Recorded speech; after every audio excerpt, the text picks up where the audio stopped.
I want us to summarize for just a second. Secretary Clinton said she followed all State Department rules and regulations, but the truth is she did not. Secretary Clinton said her unique email arrangement was approved by the State Department, but it was not. Secretary Clinton said she used one device for convenience, but she did not. Secretary Clinton said she did not send or receive classified material, but she did. She said she turned over all of her work-related emails, but she did not.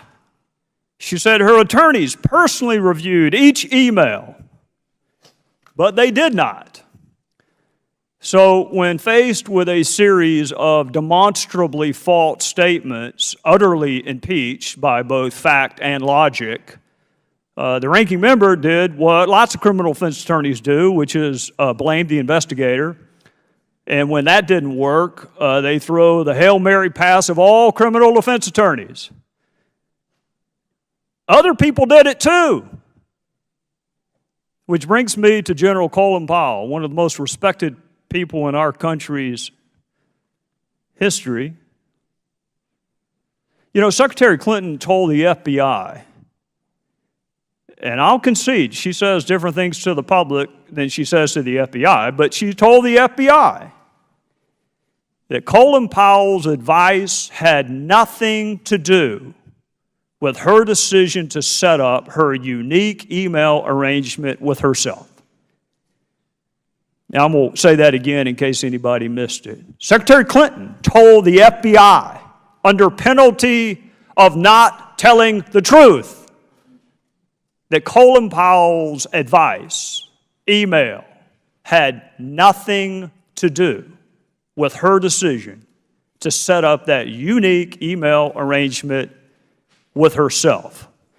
Now, I will say this in defense of Mr. Cummings. I understand why he may not believe her. I understand that. I understand why he may have credibility issues with anything that the Secretary said. I get that.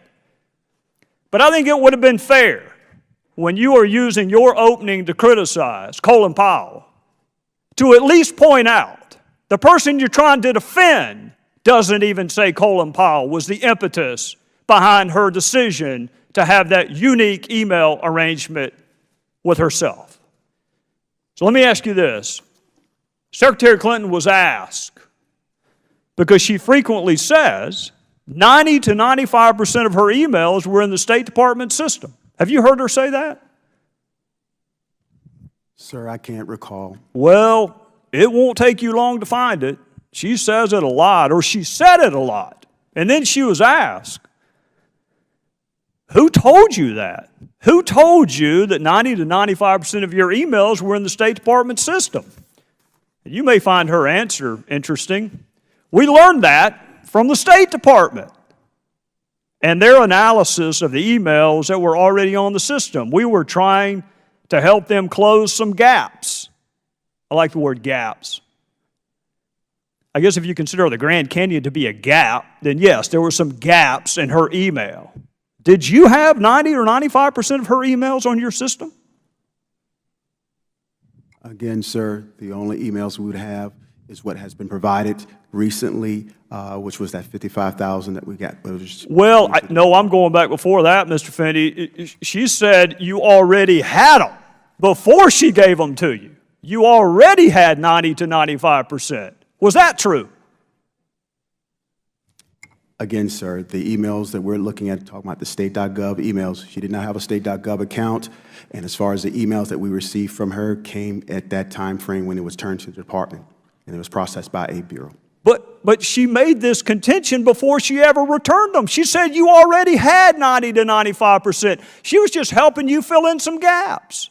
If you had 90 to 95%, why weren't you complying with FOIA?